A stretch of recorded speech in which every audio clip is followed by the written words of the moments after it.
So, welcome everybody to the 601 Official Prisoner Appreciation Society Virtual Online Portmeiricon. And we have with us today Conner Fogel, who's going to talk about himself. And as you can see in the background there, the awesome model that he's built of Portmeirion. So, thank you very much for this. Can I say on behalf of everybody at 601, it's very lovely that you allowed us to spring this on you and whatnot. And yeah, tell us about yourself a little bit. No, thank you. Absolute pleasure to be here. I've been quite overwhelmed by the response that the models had. So thank you for having me. I'm Conner. Professionally, I'm a piano player. I play the piano in theatre and I do concerts. And I work in the classical world and all those things. Yeah, so it's been quite nice during the lockdown to have a break from all that and do other sort of creative outlets. It's brought out a lot of different stuff in everyone, I think, hasn't it? And to a certain extent, it's sort of made everybody reevaluate what life is all about to a certain extent, hasn't it? Yeah. Yeah, absolutely. Brilliant. Right. Well, in at the deep end, got some questions for you from members of 601. The first question I have is from Dave Barry. Now, Dave Barry is the founder of 601, the Prisoner Appreciation Society. He put that together in 76, 77. He, brief history, he wrote into the television company when it was reshown on the television, and his address was shown at the end of the program, and said any like-minded people wanted to chat about this, and he didn't realize that the postman would be overwhelmed with about 700 letters the next few coming days and whatnot. So his question is, what inspired you to build a model Portmeirion? The place mainly, Portmeirion, but I've been a fan of The Prisoner since forever, since I was very young. I think it was about 2001 or 2002 that the magazine, The Prisoner magazine, came out with the DVD each week. I must have been like 10 or something then. And I got really into it, really loved it as a child, went back and forth Portmeirion lots. Then over the lockdown, there's been a lot of Portmeirion in my life. You know, we painted the gardens, so we've got a pink shed now and a yellow garage, and the bench is blue. And I ended up rewatching The Prisoner a lot over the lockdown. Then when the restrictions were sort of eased back in September, I went up there, me and some friends stayed in North Wales for a week, and they'd never seen Portmeirion. They didn't know what it was. They didn't know anything about it. I said, right, I'm taking you there. Don't look at pictures or anything. Let's just go there. And yeah, I made another model back in this time last year of the Crystal Maze, the Channel 4 show. I loved that show again as a child, and nothing to do over lockdown. I'd lost my job. I'd lost any sort of thing. So yeah, that was the first model that happened last summer, and I was walking around Portmeirion back in September, and I just thought, I bet I could make this. I bet I could do another model, treat the Crystal Maze as a sort of practice run, and make, because that was quite a primitive model. It didn't really look realistic or anything. So that was my practice for this thing. Yeah, and on the car home, I said, I bet I could make that. And if anything, it's been a way of just not eating constantly during the lockdown, and not snacking, and not sort of feeling like you're doing nothing with your life. Yeah, the hours have flown by so quickly making this. Brilliant. You've sort of answered a question from Al and Debs McDougall. They've got two questions. Have you visited Portmeirion before? And have you built any other models before? Any future plans for other models? So yeah, Portmeirion I've been to twice. I went there when I was about 17, and the first time and the second time was a few months ago. I built the Crystal Maze sort of map model back in whenever this time last year. I don't have any more plans for models. I'd quite like to make sort of my house and my garden, or the high street, or somewhere a bit sort of closer to the heart. Right, I don't have any other things planned at the moment. I'm quite creative. As I said, I'm a pianist, so I spend most of my time playing the piano, and I paint as well. I do portraiture, so I've got quite a few things on the boil at any one point. So there's nothing planned at the moment. It's been quite nice to have a break from having glue all over my hands and there being cardboard all over the carpet. And yeah, it's been nice to have a bit of a tidy room for a change. Brilliant. Yeah, I bet it is. Yeah. Right. So we've got Amp Riley. He's one of the organisers as well for the conventions. He's saying, are you coming to a future Portmeirion convention at all for 601? Would you bring a display so we could display it in the hall? Yes, and yes, absolutely. I don't know why I haven't been already. As I say, I've loved The Prisoner forever, and I've loved Portmeirion forever. And the thought just never occurred to reach out and find the rest of you. So yeah, absolutely, I would love to, and yeah, I'd love to bring this up. It's not doing anything here, so yeah, absolutely. Okay, we'll talk about that in the future then. That'll be brilliant. Thank you. Right, on to Myrick Jones. As I say, he's the events manager. Lovely fellow. Gets involved in all festival number 6, any events that are going on, any music events, art, film, all that sort of stuff. And his question is, what is your favourite building in the village and why? Oh no, that's an awful question. I did tell you it was a humdinger. Yeah, I'm just gonna grab the thing. I don't know. I mean, they're all. I think if I've never stayed there, but if I did stay there, I'd quite like to stay in the Watchman's Hut, which is the one just behind I think this is Dolphin. I quite like that one because it looks out onto, I think you've got views of both ends. You can look out onto the ocean and look back into Portmeirion. I do love the clock tower. I like any of the ones with weird shapes. The sort of half turret on the Chantry Row is quite magical. I didn't realize there was only half of it until I went there last. Because you only ever see it from the front, but you sort of look around and the thing's cut clean in half. It's like a movie set or something. The Chantry actually is quite magical.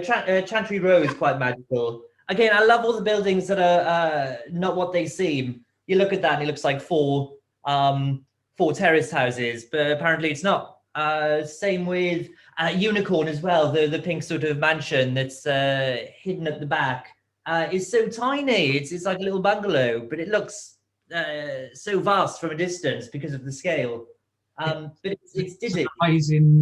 It's an amazing optical illusion, isn't it? And you look at it and you think, wow, look at that, a big Georgian style mansion almost. And as you get closer and closer, it seems to shrink in front of your face, doesn't it? It's magical, and Portmeirion is so full of just tricks and sort of whimsical, magical things like that. The forced perspective, and it's quite surprising actually, sort of measuring all these buildings out. With the clock tower, for example, how small the top half is compared to the bottom half. You just assume it's giant and keeps going up, but it gets sort of smaller as it goes, increasing the illusion of the height. And it's surprising how each building relative to each other is not what you'd expect. In my head, the clock tower is, like 5 times the height of the dome, or same with the Telfer Tower. I think that's what it's called, the one done by Unicorn. Telfer Tower, yeah. Telfer Tower. These things look so huge when you're looking up at them, but when you get a ruler out, they're all sort of tiny and not relative to each other. It's magical. I love it so much. It's so magical. I'm not sure if you know, there is actually, or there was plans, Sir Clough Williams-Ellis did actually have plans to had another building behind Telford. That's correct. Just Yeah. between the both. Yeah. And I assume that's what the mysterious sort of arch is in between them both, because it's like just in between Unicorn, there's a yellow arch and then 3 white arches. So I assume that would have been an entrance to that tower. There is plans. There is some plans about what was going to go there. Yeah. I think it was going to be called Lion. Lion. And it was going to fit in that area there. And there is plans and planning permission for it to be built. I think also, if I'm right, it was the only building that he wanted added to the village if another building was going to be added to the village. That was left in his wishes, sort of thing. But who knows what the future brings? But it's certainly very interesting. A lot of his plans are in the Reba archives in London, the original plans. You can make an appointment and go along there and visit and view them, and whatnot. But that's a different thing. Right, I've got another one here. We have, how long did it take to build the village? Well, I started at the end of September, and I did not rush. I was very leisurely. I think it took about a day to make a building. So I was on about a building per day. Then the more you do, the sort of longer it takes to do something. Then it's a bench per day, then it's a shutter per day or something. But I had a break back in January. I thought I'd finished it. I hadn't put any trees on, hadn't put any of the tiny things on. I thought that was it, it's done. Then, in February, okay, I'll just put a bench. Okay, a few benches. Okay, then suddenly you're making teeny tiny little shutters for every building and that. So I started in September. So it took a few months, but I did not rush. I did not work particularly hard. About a day per building, and a lot of just days fiddling and faffing. There's still so much I could do to it. I haven't put the statue of Atlas on yet. I haven't put oh gosh, what else? The roof of the Belvedere isn't quite right. There's lots of just tiny little bits I could still add. But how, when do you stop? Because you can keep going smaller. You can keep adding something that's tinier, or I don't know, the bush. So I don't think it's finished yet. More will happen. Yeah. This is one of my questions. What's it made of? It's made of bits of paper. So the bottom's cardboard. My mum has a clothes business, so we've got loads of cardboard and tweezers and string and all sorts of stuff. So it's just the base is thick cards. The actual buildings are quite thin cards that we just got for like £1 from a shop. The mountains are papier-mâché, and there's cardboard holding those up. So it's really primitive. There's nothing special or high-tech. The only things that I bought especially for this were the trees, which are just a model railway scenic trees, which are quite hard to find because most of these are much bigger, on a bigger scale. Right. You think a model train is like that big. Most of these trees were way too big. So these were the smallest ones I could find. Then some of these trees are like cocktail sticks with, you can get like bush powder, which is like green. All this stuff is bush powder. It's green, you just stick it to it. So it's a bit of everything really, but there's nothing very high tech or very sort of specialist. It's all bits of paper and glue and cardboard and sort of, it's quite Blue Peter really. I was speaking earlier to somebody. I was helping out a local steam railway, volunteering for a couple of hours, as I mentioned to you earlier. And I showed the pictures to a fellow prisoner fan and a steam railway enthusiast. He also builds models and tracks and stuff like that. And he said, I can see some aspects in the trees of model railways. So I'm glad you said that was the case. Yeah. Yeah. A lot of a lot of these are from scenic companies. The grass as well is like this sort of astroturf paper that I think I use for that sort of thing. So yeah, the nature was the only thing that was bought pre-made. Everything else is just glue. Glue is quite a good thing to use for anything that's round, like balls that are ornamental, ornate things. Like, you know, I've put little balls on top of the tower and the dome, and anything round. Glue is good for just sort of rolling up and letting go hard and just letting it dry. The water in the pools are made from glue. Glue has been my friend. I think I must have gone through about 7 or 8 sort of big tubes of glue just on this thing. Well, just as everybody else has said, I think it's amazing, and for you to put so much work into it and do that, it really shows a labour of love. You know, it is. You know, as we were talking about earlier before we started filming, it's amazing the effect that just visiting Portmeirion can have on different people. And you know, some people go away and buy a kit car. You know, a Caterham 7, the prisoner. You know, car number 6's favourite mode of transport. You know, and or some people, you know, they start painting, or you know, they write music, or go away and film and stuff like that. And it can be really unique and inspiring. Portmeirion, it's an amazing place. I totally understand how you feel as well. And it's magic. I love it so much, and it was such a joy. I went with 4 friends back in September, and they'd never seen the place. They didn't know what it was. They'd never seen photos of it. They didn't know why I was taking them to some sort of village in the hills. And just seeing them react to seeing it for the first time when you turn around the corner and see it, it's magical. It's so odd and so whimsical and strange. I love it. I love it so much. It's amazing, isn't it? You know, plopped in the middle of North Wales in such a beautiful place as well. You know, it's amazing, and it complements the area as well. You know, it passes it. Yeah. Yeah. Well, thank you very much for today. You're a star.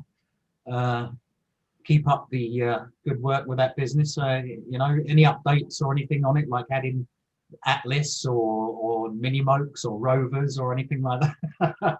Yeah, well, I'm putting rovers in. I think ping pong balls maybe for the rovers. It was one of the main things that went down really well. We attended as performers. We sort of put the villager in the village 601 Prisoner Appreciation Society. We attended all of the festival number 6s and go there every year for a convention. And it's one of the first things people mention.